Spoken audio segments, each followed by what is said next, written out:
దాదాపు ఎన్నో సంవత్సరాలుగా మ్యాక్స్ సంఘాల వారు మన టెక్స్టైల్ సంబంధించిన ఎస్ఎస్ఐ యూనిట్ వాళ్ళు గత ప్రభుత్వం ఉన్నప్పుడు యారన్ డిపో కావాలని అడగడం జరిగింది. వాస్తవం అప్పుడున్న పరిస్థితుల్లో యారన్ డిపో సుత ఏర్పాటు చేద్దామని చెప్పి మాట్లాడించే వాస్తవమే. కానీ ఇప్పుడున్న ఈ ప్రభుత్వం దానికి సంబంధించిన మంత్రి కానీ ఎంతో రిస్క్ తీసుకున్న ఆది శ్రీనివాస్ గారికి కానీ మరియు ముఖ్యమంత్రి కానీ మా సిరిసిల్ల ఆసాంల పక్షాన ప్రత్యేకంగా ధన్యవాదాలు తెలుపుకుంటున్నాం. అంతేకాకుండా ఈ సిరిసిల్ల పట్టణంలోని దాదాపు ఆసాంలు మ్యాక్స్ సంఘాలు కలిసి 300 సంబంధించిన 300 మంది దీనికి మ్యాక్స్ సంఘాలు 150, ఎస్ఎస్ఐలు 125 ఉన్నాయి. కాబట్టి ప్రతి ఒక్కరూ ఈ యారన్ డిపో ద్వారానే కొనుగోలు చేసే అవకాశం ఉంటుంది. కాబట్టి అసలు సిరిసిల్లాల పవర్లూమ్ పరిశ్రమ ఉండగా, సిరిసిల్లాకు అన్ని వసతులు ఉండగా వేములవాడకు తీసుకుపోవడానికి సంబంధించిన ఆసామికి ఎంత ఇబ్బంది అవుతాయో మరి దీన్ని ఎందుకు గమనించలేదో ఆది శ్రీనివాస్ గారు నేను పత్రిక ద్వారా తెలియజేయడం జరుగుతుంది. ఎందుకంటే దాదాపు 14 కిలోమీటర్లు ఉంటుంది సిరిసిల్ల కాడికి. ఒక ఆటో అక్కడికి వెళ్ళి ఇక్కడికి రావాలంటే చాలా ఇబ్బందులకు గురవుతారు ఆసాంలు మన మ్యాక్స్ సంఘాల వారు.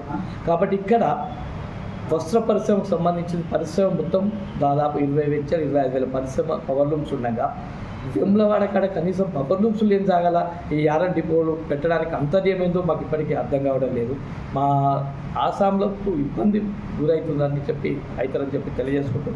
ఇంకొకటి ఏంటంటే సిరిసిల్ల పట్టణంలోని గత 7 సంవత్సరాల క్రితం మన మార్కెట్ కమిటీ నడి ఒడ్డున ఉండాలని ఒక ఆలోచన కొరకు గౌరవ మంత్రి మాజీ మంత్రి కేటీఆర్ గారు మార్కెట్ యార్డీలోనే గోదాము ఇవ్వాలని కోరగానే అప్పుడు ఆ గోదాము ఇచ్చి అక్కడనే బట్ట కొనుగోలు చేసుడు ఏర్పాటు చేసుకోవడం జరిగింది.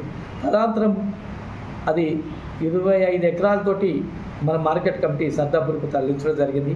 అది కేవలం మన ఈ బట్ట కొనుగోలు కేంద్రానికి ఈ టెక్స్టైల్కే ఇవ్వాలని చెప్పి సూత గతంలో కేటీఆర్ గారు తీర్మానం చేయడం జరిగింది, కలెక్టర్ చెప్పడం జరిగింది.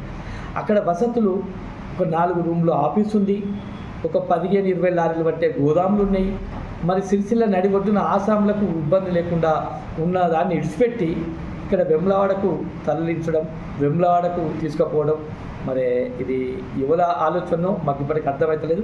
దీనివల్ల ఆసాంలు మ్యాక్స్ సంఘాల యజమానులు కానీ ఇబ్బందులకు గురవుతారు. కాబట్టి పరిశీలించి సిరిసిల్లలో మార్కెట్ యార్డీలో ఇస్తే సిరిసిల్ల పట్టణ ప్రజలందరూ ఏ ఇబ్బందులు ఉన్నాయని చెప్పి టీఆర్ఎస్ పార్టీ పక్షాన నేను తెలియజేయడం.